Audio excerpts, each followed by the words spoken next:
नमस्कार, भारत पर राष्ट्रवाद के स्पेशल एडिशन में आपका स्वागत है। आपके साथ मैं हूं राकेश पांडे और आज का सवाल की चौतरफा घेरा पाकिस्तान क्या मुनीर के बचाए भी नहीं बचेगा। सवाल यह भी कि क्या मुनीर के सीडीएफ बनने के साइड इफेक्ट पाकिस्तान में दिखने शुरू हो गए। दरअसल रूस के राष्ट्रपति पुतिन भारत दौरे पर थे तो पाकिस्तान के पेट में दर्द हो रहा था। बहुत लोग कह रहे थे कि पाकिस्तान क्यों नहीं आते। जाते जाते पाकिस्तान को पुतिन चिढ़ा कर भी गए। कह गए कि तालिबान तो आतंक के खिलाफ लड़ रहा, जिस पर पाकिस्तान आतंक फैलाने का आरोप लगाता रहा है। अलबत्ता हालात ये हो गए हैं कि तालिबान की सीमा पर, अफगानिस्तान की सीमा पर पाकिस्तान की हरकतों का तालिबान जवाब दे रहा है। दोनों ओर से वहां पर गोलीबारी की खबर है। खबर अमेरिका से भी पाकिस्तान के लिए अच्छी नहीं है।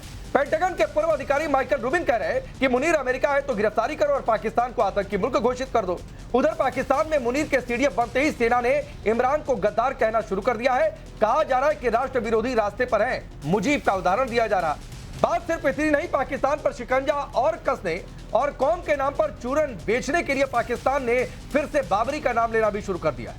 मैं आपका परिचय आज के मेहमानों से करवाता हूं। यहाँ हिंदुस्तान से मेरे साथ कर्नल दिनेश नैन जुड़ रहे हैं, नाजिया इलाही खान जुड़ रही हैं, आरजू काजमी पाकिस्तान की पत्रकार, सबीन शहबाज पाकिस्तान की पत्रकार, मुकीम अहमद पाकिस्तान के पत्रकार हैं, अजीम भट्ट जुड़ रहे हैं पाकिस्तान के पॉलिटिकल एनालिस्ट और सरदार तैयब खान जुड़ेंगे जो कि मेंबर है फेडरल एग्जीक्यूटिव काउंसिल पीएफयू के। आप सबका स्वागत है। सबीन शहबाज, आपसे शुरू करता हूं। एक तो ये 6 दिसंबर वाली तारीख भूलती नहीं है, मतलब लेना क्या देना पाकिस्तान का वो अलग बात है। पुतिन गए तो चिढ़ाकर गए, घिरे हुए हैं, अमेरिका से भी संकेत ठीक नहीं है। तो ये कौम के नाम पर चूरन बेचने वाली आदत कब जाएगी? देखिए, कौम के नाम पे चूरन कौन बेचता है ये आपको बेहतर तरीके से पता है। पाकिस्तान ने ना कभी कौम पे नाम पर चूरन बेचा, ना हमारी ऐसी कभी कोई इंटेंशंस रहती हैं। बाकी आप लोगों के मुल्क में जो मर्जी जिस मर्जी मुल्क का सदर है, वज़ीर आज़म है, पाकिस्तान ने हमेशा से कोशिश की है कि अपने हमसाया मुल्क ममालिक जितने भी हैं इंक्लूडिंग भारत, हमारा यही हमेशा से रहा है कि तमाम के साथ जो ताल्लुकात हैं वो बेहतर रहें।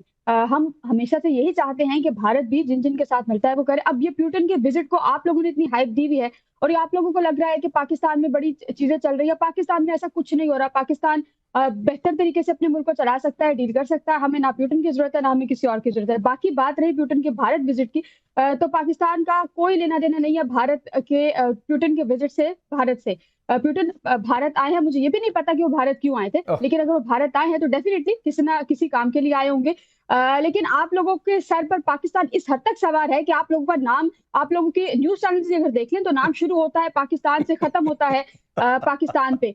बाकी माजरत के साथ मैंने अभी कर्नल दिनेश साहब को देखा है, लास्ट प्रोग्राम में इन्होंने एक बात की थी और मैंने आपके कोऑर्डिनेटर को बताया था कि जहां पर कर्नल दिनेश साहब होंगे मैं उस प्रोग्राम का हिस्सा नहीं बनूंगी। आई एम सॉरी, मैंने इनको देखा नहीं था, अभी मेरी नजर इन पर पड़ी है, तो I am sorry, I am leaving your programme, क्योंकि ये जो मौसूफ है। नहीं सबीन जी, चलिए, आपकी कर्नल दिनेश नैन से कोई नाराजगी है तो आप बोल दीजिए, आपकी बात भी नोटिस हो जाएगी। नहीं है, ठीक है। वैसे तो बहुतों ने बहुतें बातें कर रखी हैं, एक इंसान कायदे से तो नहीं, ये नहीं बात नहीं, जाहिलियत की परिभाषा आप नहीं बताएंगी सबीन शहबाज। अगर आपको कर्नल दिनेश नैन की बात से कोई नाराजगी है या फिर आपको लगा कि मैं कुछ और काउंटर दे सकती हूँ तो आप दीजिए, तो प्लीज इस तरीके का तमगा मत दीजिए। एक मिनट कर्नल दिनेश नैन, अगर आपको पिछली उनकी कोई बात लगी कि ये ठीक नहीं है तो आप उसको बोल दीजिए कि आपकी ये बात गलत है, आपकी बात मुझे ठीक नहीं लगी, आपकी बात भी नोटिस हो जाएगी। लास्ट टाइम मैंने आपसे रिक्वेस्ट की कि मुझे टाइम दीजिएगा, आपने मुझे मौका नहीं दिया, इसीलिए आज आपसे शुरू कर रहा हूं सबीन शहबाज। देखिए, मुझे कर्नल दिनेश साहब को देख के अंदाजा हो जाता है कि भारतीय फौज का ये हाल क्यों है, क्योंकि जब इन जैसे लोग आपकी फौज पर जो है वो कर्नल के ओहदे पर तैनात होंगे तो वो मेरा ख्याल है कि भारत के लिए काफी है और मेरा ख्याल है भारत के लिए इससे ज्यादा बुरा और कुछ हो नहीं सकता। सॉरी फॉर टुडे, मैं I am leaving your programme और आगे नहीं सबीन शहबाज, एक बात सुनते जाइए। मैं तो कहूंगा कि आप रुकिए, लेकिन एक बात कहते जाइए। कर्नल दिनेश नैन को देखने से पहले अपने ये so called field marshal Munir को देखिए, जो आदमी सैन्य अध्यक्ष के तौर पर, सीडीएफ के तौर पर काम और मुल्ला वाली भाषा ज्यादा बोले, जिसके आगे पीछे घूमने वाले कहें कि अयोध्या में जाकर जो है पहली अजान हम दिलवा देंगे मुनीर से, तो आप ये सोचिए कि आपकी सेना का हाल क्यों है। आपकी सेना रियल एस्टेट का काम करती है, आपकी सेना साबुन बनाती है, आपकी सेना तेल बनाती है, आपकी सेना मुल्क की सही मायनों में हिफाजत करने की बजाय कितना करती है, नहीं करती है, करती ही होगी, मैं ये नहीं कह सकता हूं, लेकिन उसके अलावा सारे काम कर लेती है। बिजनेस करना सेना का काम कहीं से नहीं हो सकता है। तो पहले अपने गिरबान में झांकने की जरूरत आपको और पाकिस्तान को खुद है कि आपकी सेना क्या सिर्फ सेना वाला काम करती है या सेना के अलावा बाकी काम करती है। मुल्क चलाना है, बिजनेस करना है, साबुन बेचना है, तेल बेचना है, सारे काम कर लेंगे, रियल एस्टेट का भी काम कर लेंगे, लेकिन मुल्क की हिफाजत सिर्फ नहीं कर पाएंगे। जवाब भी सुनिए ना, जब आप बोलते हैं तो फिर जवाब सुनने की हिम्मत बोलिए। मैं तो कह रहा हूँ, आप कह रही थी कि मैं छोड़ के पाकिस्तानी जा रही फौज हूँ। अपना काम कर रही है, हमें पता है छोड़कर जाने की बात सिर्फ एक आपके पैनल में बंदा तो आप मौजूद मत है, दिनेश नैन से बात जिससे करिए। मेरा नाजिया कोई इलाही है, ताल्लुक नहीं आरजू है, बाकी लोग हैं, मुकीम आपके यहाँ के हैं, अजीम भट्ट है, हम 4 लोग, मैं हूँ। आप मत करिए। कर्नल दिनेश नैन से आपका कंसल्टेशन नहीं करवाऊंगा मैं। आप बोल दीजिए, सीधी सी बात है। आरजू को हम बतौर पाकिस्तानी, मैं हूं, मेरे साथ 2 पैनलिस्ट और हैं पाकिस्तान से, हाँ। हम लोग आरजू को, मैं जाती तौर पे आरजू को ऑन नहीं करती। She is not from Pakistan. अब वो आप लोगों के उस पर जो है पाकिस्तान में चल रही है, रॉ की शायद कोई एजेंट है, क्या है। बहरहाल आपने एक बात की पाक फौज के जवाब, सीडीएफ वाली। देखिए, हमें पता है कि हमारी फौज ने क्या काम करना है, हमारी फौज आपसे ज्यादा बेहतर काम कर रही है। दूसरी बात यह है कि फौज अपना काम करेगी नहीं करेगी, 9 और 10 मई में जो भारत का हशर किया था, हाँ। उससे आपको ये चीज क्लियर हो जानी चाहिए कि पाक फौज अपना काम किस तरह कर रही है। सबीन जो कुछ भारत के साथ हमने कर दिया, भारत के लिए डूब बनने का मकाम था। सबीन शहबाज सुनिए, ये हाथ में पेन लेकर जो आप बैठती है ना, सिर्फ हाथ में पेन लेकर बैठने से कुछ नहीं हो जाता है, थोड़ा सा पढ़ना लिखना करना पड़ता है, उस पेन का इस्तेमाल करना पड़ता है। और मैडम थोड़ी सी जानकारी लीजिए, कितने महीने क्या हश्र किए। सिर्फ एक बात जिसको यहां पर बैठा कोई भी इनकार नहीं कर पाएगा, ग्लोब पर जाकर देख लीजिए, पाकिस्तान बांग्लादेश 2 मुल्क किसने बनाए, 92,000 सोल्जर्स ने किसके आगे सरेंडर किया था, ये जाकर पढ़ लीजिए। 1965 में भारत के सैनिक लाहौर तक पहुंचे हुए थे। नहीं विश्वास तो जाकर गूगल पर इमेजेस सर्च कर लीजिए। अगर आपको इतना पढ़ना निकला थी तो ये पेन लेकर मत बैठा करिए। मैं चलिए, आपको आरजू से भी दिक्कत है, आपको मुकीम से भी दिक्कत है, आपको मुकीम अजीम से तो खैर नहीं दिक्कत है, ठीक है। कर्नल दिनेश ने, मैं नाजिया से बात कराता हूं। नाजिया, इनकी सेना क्या रियल एस्टेट का काम नहीं करती है? इनकी सेना क्या तेल नहीं बेचती है? इनकी सेना क्या साबुन नहीं बेचती है? और उसके बाद कहेंगे कि देखो रे भाई, सेना ऐसी होती है। राकेश जी, वंदे मातरम, जय श्री राम, हर हर महादेव, आपको भी और मेरे सभी को पैनलिस्ट को भी। देखिए, मुल्ला मुनीर तो बहुत फेमस है, और सिर्फ ऐसा नहीं है कि भारत में फेमस है या हमने फेमस किया है, इनके पार्लियामेंट में खुद ये बता दिया गया कि अब मुनीर का काम जो है वो जंग के मैदान पर लड़ना नहीं है, मुनीर का काम मस्जिदों में अजान देने का है। और जिस हिसाब से मरियम नवाज के लिए वो बैनर और होर्डिंग लगाते हैं, जिस हिसाब से मरियम नवाज के लिए वो प्रचार का काम करते हैं, तेल साबुन का बिजनेस करते हैं, ये बात तो पूरे देश को पता है, इवन पाकिस्तान को पता है। अब देखिए, इस्लाम के नाम पर इस्लामिक जमीन और इस्लामिक देश बनाने का निर्णय इन लोगों ने लिया था। अब ये अगर डेवलप नहीं हो रहे, रिफॉर्म नहीं हो रहे, तरक्की नहीं कर रहे, तो ये 6 दिसंबर का एक चूरन बांटना स्टार्ट किए हैं। हालांकि 6 दिसंबर को जब ये हुआ था, तब न्यूयॉर्क सिटी की एक रिपोर्ट आई थी जिसमें ये साफ लिखा गया था, कोई भारत की रिपोर्ट नहीं है, न्यूयॉर्क की है, कि 30 हिंदू मंदिरों को पाकिस्तान में तोड़ा गया था और इन्होंने नारे लगवाए थे, crush India, death to Hinduism. ये मैं इतनी पुरानी तस्वीर लेकर के बैठी हुई हूं, जो न्यूयॉर्क सिटी की ये रिपोर्ट है। दूसरी बात मैं कहना चाहूंगी कि अभी पाकिस्तान में मोर और लेस 1817 हिंदू टेम्पल्स हैं, जिसमें से सब पर ताला लगा करके सिर्फ 37 हिंदू टेम्पल्स को बहुत ही माइल्यूट तरीके से, बहुत ही परेशान तरीके से वहां पर पूजा और आरती करने की अनुमति वहां की सरकार और यह मुल्ला मुनीर करने देता है। यह मुल्ला मुनीर के सेना का काम ना बॉर्डर पे लड़ने का है और ना ही कोई जंग जीतने का है। यह मुल्ला मुनीर का काम सिर्फ और सिर्फ कहां पर हिंदू टेम्पल में पूजा हो रहा है, कहां आराधना हो रहा है, ये टोपी पहन करके पहुंच जाता है और ये अपना मुल्ला मुनीर का काम करता है। मुझे लगता है राकेश जी के पाकिस्तान पैगंबर मोहम्मद सल्लल्लाहु अलैहि वसल्लम को नहीं मानता है, क्योंकि पैगंबर मोहम्मद सल्लल्लाहु अलैहि वसल्लम ने साफ अलहामी किताब अल कुरान में कहा था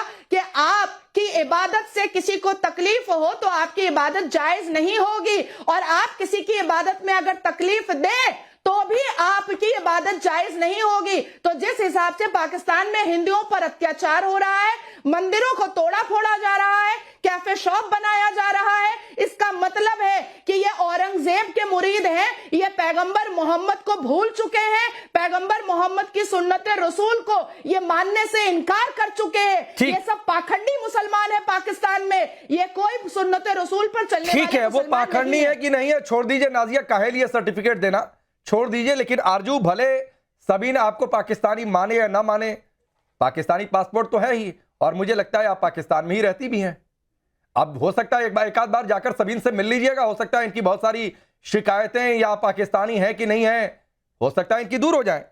लेकिन तालिबान से जो हालत चल रही है, जो सबीन कह रही थी कि हमारी आर्मी बहुत बढ़िया मुल्क की हिफाजत कर रही है, तालिबान ने जो नाक में दम कर रखा है, सबीन आप भी सुनिएगा, और इसमें से कोई भी आंकड़ा गलत हो मुकीम भाई या अजीम बता देंगे, क्योंकि मैं भी इंटरनेट के ही सोर्सेस से पढ़ रहा हूं। पाकिस्तान के पास शाहीन फाउंडेशन का कामकाज अकेले नेवी के पास है। शाहीन फाउंडेशन जिसका नेतृत्व पाकिस्तान के एयर चीफ करते हैं, Shaheen air international, Shaheen air cargo, Shaheen airport services, Shaheen arrow traders, Shaheen insurance शामिल है, शाहीन पे टीवी, शाहीन एफएम रेडियो भी इनके द्वारा संचालित होते हैं और इनकी कुल प्रॉपर्टी करीब करीब $34 मिलियन के आसपास है।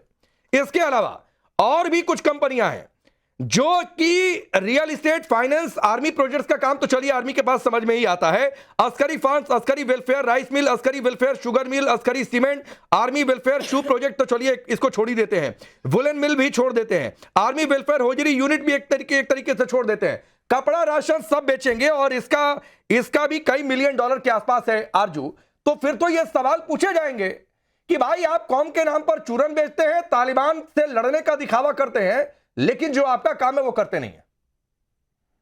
देखिए, सबसे पहले तो मेरे ख्याल है ये जो बैठी हैं सबीन, इन्हें तो मैं बिल्कुल जानती नहीं, कभी मुलाकात नहीं हुई, लेकिन इन्होंने अभी कहा था छोड़ के जा रही हैं शो, क्योंकि कर्नल साहब यहाँ पर हैं तो अभी तक गई नहीं, शायद नहीं, मैंने कहा वगैरह का इंतजार कर रही हैं। लेकिन बहरहाल मेरा ख्याल है कि ये बिजनेसेस वगैरह तो हमेशा से होते रहे हैं। मेरे बीच में मुकीम भाई आ रहा हूं इसके बाद तुरंत आपके पास। कीजिए, पाकिस्तान में मुंह छुपाकर कौन कर दीजिए, ठीक है, मैं आपसे बात नहीं कर जो अच्छा मुसलमान होगा, जो पाकिज़ा मुसलमान होगा, जो तहजीब व तमद्दन वाला मुसलमान होगा, जो सुन्नत रसूल वाला मुसलमान होगा, वो इबादत बहुत परहेजगारी से करेगा, ना किसी की इबादत में मुदाखलत करेगा और ना ही अपनी इबादत से किसी को तकलीफ देगा।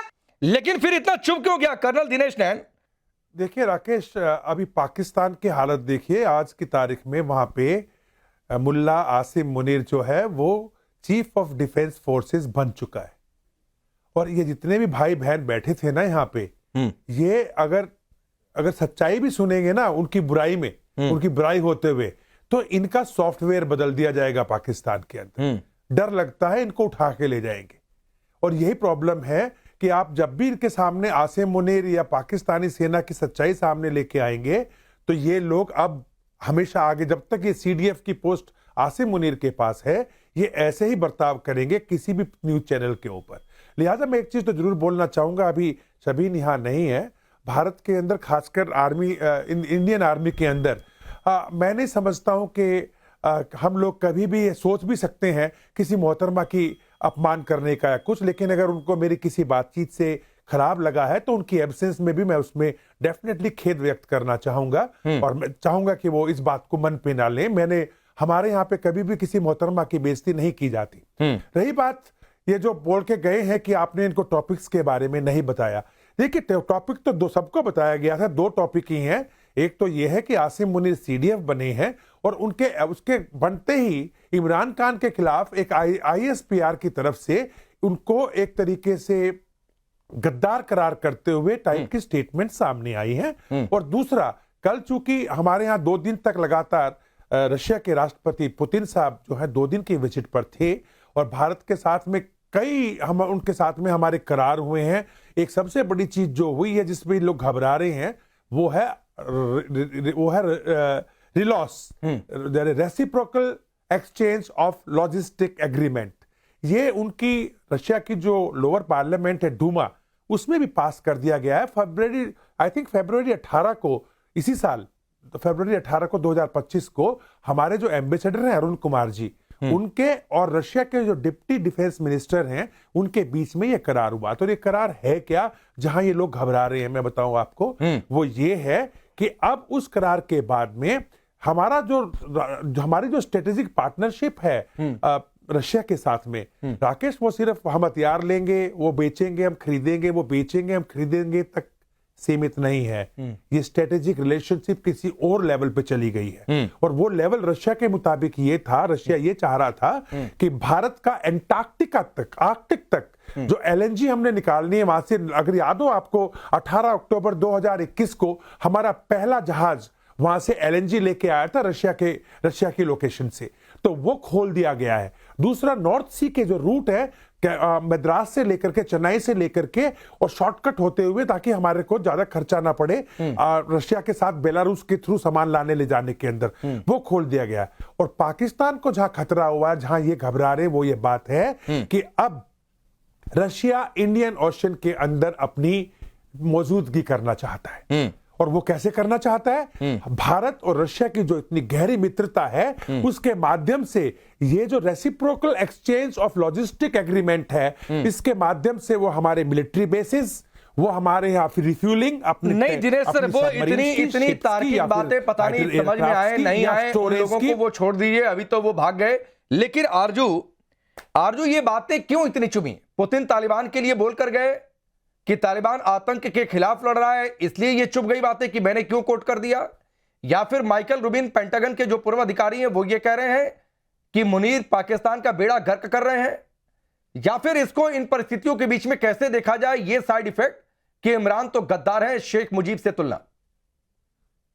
देखें, पहले लोग यही समझ रहे थे कि शायद ये नोटिफिकेशन जो रुका था और फिर नहीं हो पाएगा, लेकिन बहरहाल नोटिफिकेशन हो गया। और आप लोगों ने देखा ही कि किस तरह से एक अकेले इंसान को जो है वो तमाम की तमाम पावर दे दी गई है, जो यकीनन कहीं आगे जाकर पाकिस्तान के लिए प्रॉब्लम क्रिएट कर सकती है। लेकिन इस वक्त जो लोग इस चीज को देख रहे हैं, जो बात कर रहे हैं, उनको इस वक्त लग ये रहा है कि शायद इमरान खान इनके लिए ज्यादा बड़ी प्रॉब्लम क्रिएट करते हुए दिखाई दे रहे हैं, क्योंकि कल रात को जो प्रेस कॉन्फ्रेंस हुई है वो यकीनन ऐसी है जिसको सारी दुनिया ने सुना है, और ये बैकफायर कर जाएगी इनको। जिस तरह से इन्होंने इमरान खान को जो है वो गद्दार बताया, जिस तरह से कहा कि जी वो भारत के साथ मिले हुए हैं और उनके लोग जो हैं इस तरह से ट्वीट्स कर रहे हैं, तो कहीं ना कहीं घबराहट आपको साफ दिखाई दे रही है। जाहिर है कि जब आप तमाम चीजें कंट्रोल नहीं कर पाते और आपसे काम नहीं होता, आपको पता होता है कि पब्लिक देख रही है। अब ये कोई 71 की या 65 वाली पब्लिक तो है नहीं कि किसी को समझ ना आए। इंटरनेट का जमाना है, हर जगह हर तरह की न्यूज लोग देखते हैं, तो इसलिए भी शायद हमें ये घबराहट इनमें दिखाई दे रही है और इसीलिए परेशान भी हैं। जहां तक आप बिजनेस की बात कर रहे थे,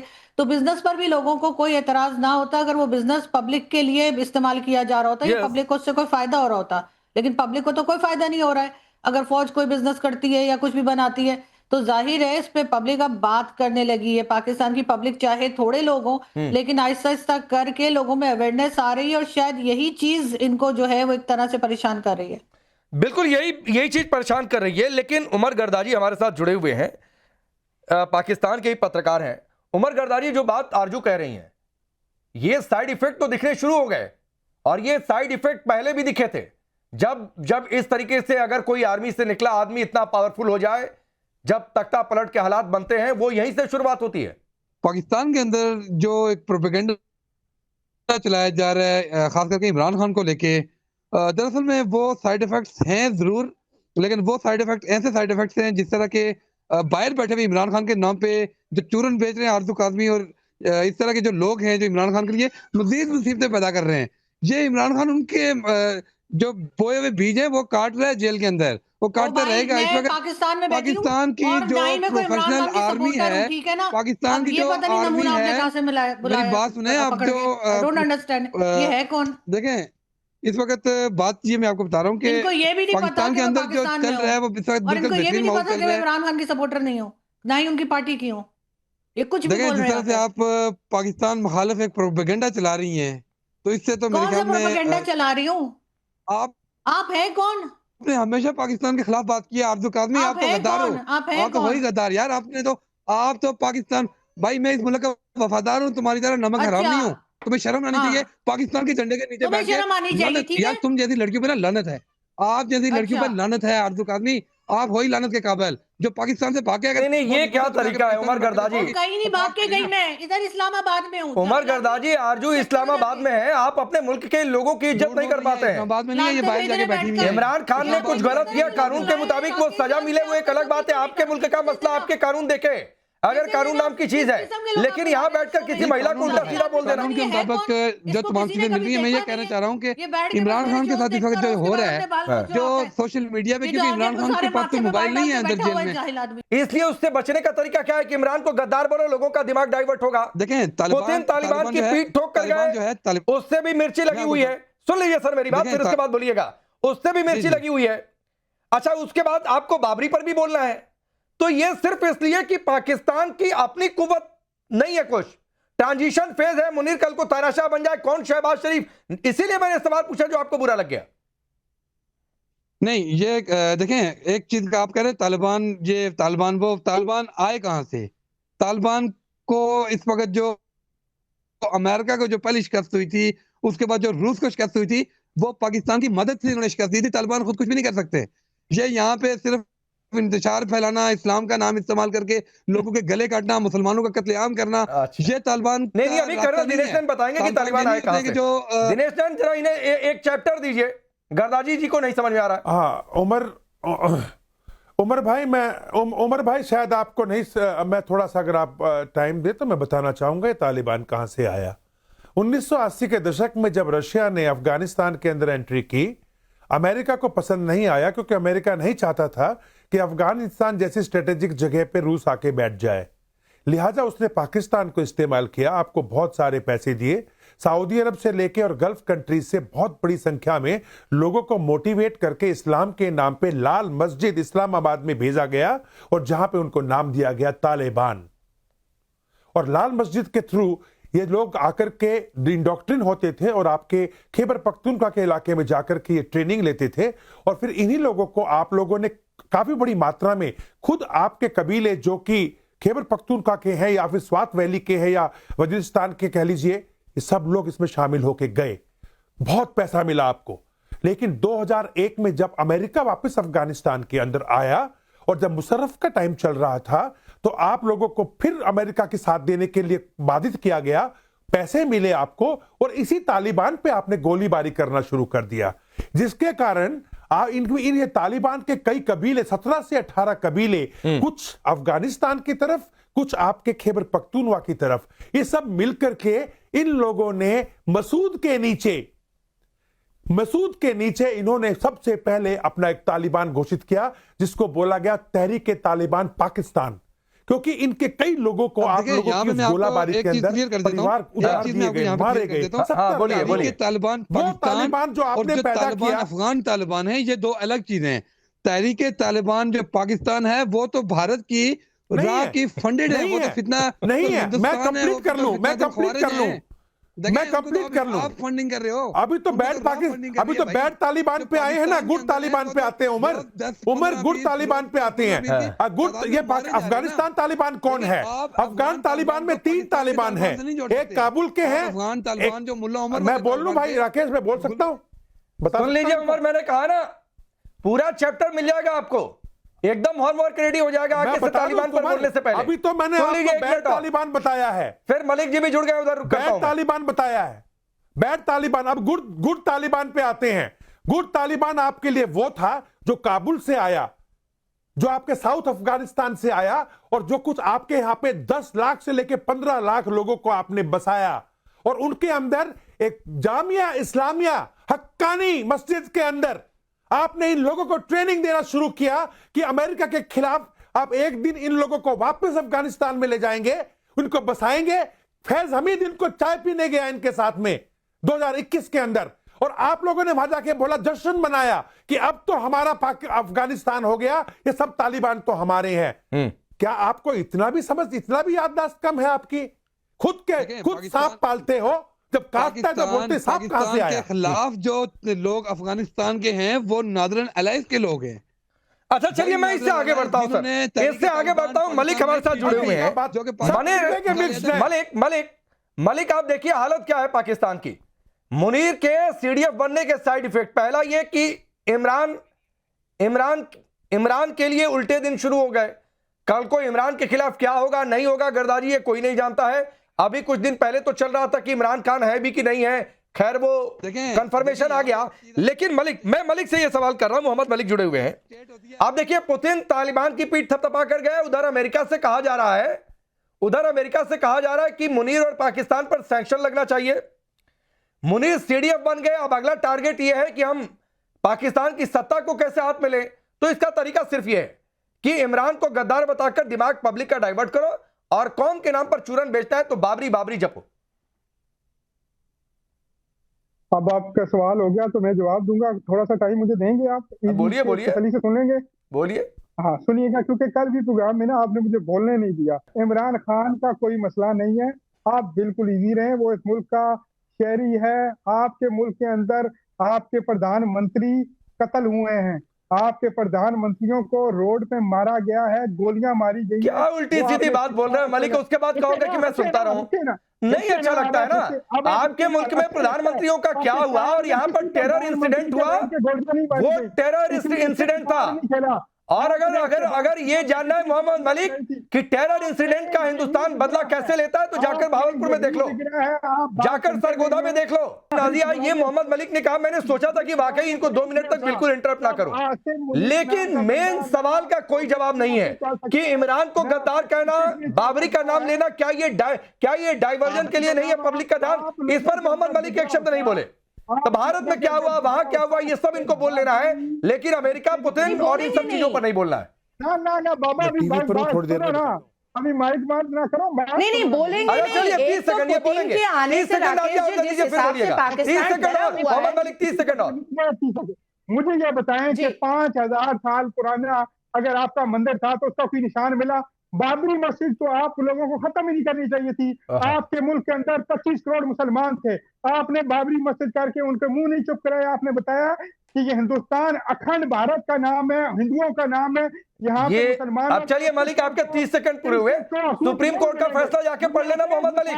मुसलमानों के हक में तो सुप्रीम कोर्ट का फैसला ये देश अदालत से चलता है, तो सुप्रीम कोर्ट का फैसला जाके पढ़ लेना, और नहीं अगर मिल रहा है तो कहो नाजिया से कहकर उसकी कॉपी और उसका एक्सप्लेनेशन दोनों भिजवा देता हूं। नाजिया 1 मिनट में इनको समझाइए। सबसे पहली बात कि हिंदू पक्ष ने अपने अध्यायों से, अपने हॉली बुक से भगवान राम के जन्म स्थान को साबित किया था। भारत देश के सर्वोच्च न्यायपालिका में मुसलमानों को भी अल कुरान से और शरिया से बाबर के होने का सबूत दे देना चाहिए था, और अगर अभी भी है तो जाकर दे दो, और नहीं तो मैं भेज देती हूं जजमेंट की कॉपी। दूसरी बात कि ये जो अभी भारत के बारे में कह रहे हैं कि प्रधानमंत्री को गोली मारी गई, मैं इनसे पूछना चाह रही हूं कि ये भुट्टो परिवार में जो सबको गोली मारी गई, तो इसके बारे में इनका क्या कहना है? जिनको ये कायदे आजम कहते हैं, फातिमा जिन्ना को दर्दनाक मौत यही पाकिस्तानी मुसलमानों ने दिया, तो इसके बारे में इनका क्या कहना है? बेनजीर भुट्टो की तो शक्ल समझ में नहीं आ रही थी, जिस हिसाब से मुसलमानों ने बेनजीर भुट्टो को मारा है पाकिस्तान के मुसलमानों ने, और हर रोज मॉब लिंचिंग ये लोग अपने मुसलमान भाइयों का करते हैं, और हर रोज बलात्कार मुसलमान बहनों का करते हैं। तीसरी बात, पुतिन के भारत आने से इनकी सांसें अटक गई हैं, इनकी चीखें निकल रही हैं, और जिस हिसाब से पुतिन ने खुले लफ्जों में तालिबान का समर्थन किया है और जिस हिसाब से पाकिस्तान डरा है, इनको ये बात समझ में आ चुकी है कि अब पाकिस्तान बनेगा कब्रिस्तान, क्योंकि इन्होंने अपने झूठ के चूरन से और पाखंडी चीजों से पाकिस्तान का तो ऐसे ही बेड़ा गर्क किया है, और तख्ता पलट का जो अंदेशा हम लोगों का था वो बिल्कुल अप्रोप्रिएट अब दिखाई दे रहा है। मुल्ला मुनीर का काम कोई जंग लड़ना, और वो जितने मेडल पहनता है अपने यूनिफॉर्म में, मुझे लगता है किसी चूरन दुकान से उसने 5-5 रुपए में खरीदा है, क्योंकि पाकिस्तान जब से बना है। ठीक है, वक्त इतना ही है। गर्दाजी और मलिक साहब, आगे फिर इस पर बातचीत होगी, लेकिन दिक्कत यह है ना, दिक्कत यह है, आप हंसते रहो भाई, दिक्कत यही है कि ये आपके मुल्क के लिए ठीक नहीं है, बोलने का मौका देना आपके मुल्क के लिए। सर, आप शो के थोड़ा सा लेट में जुड़े, कुछ इधर से भी गड़बड़ हुई, फिर आगे बातचीत होगी। आप सबका बहुत बहुत शुक्रिया।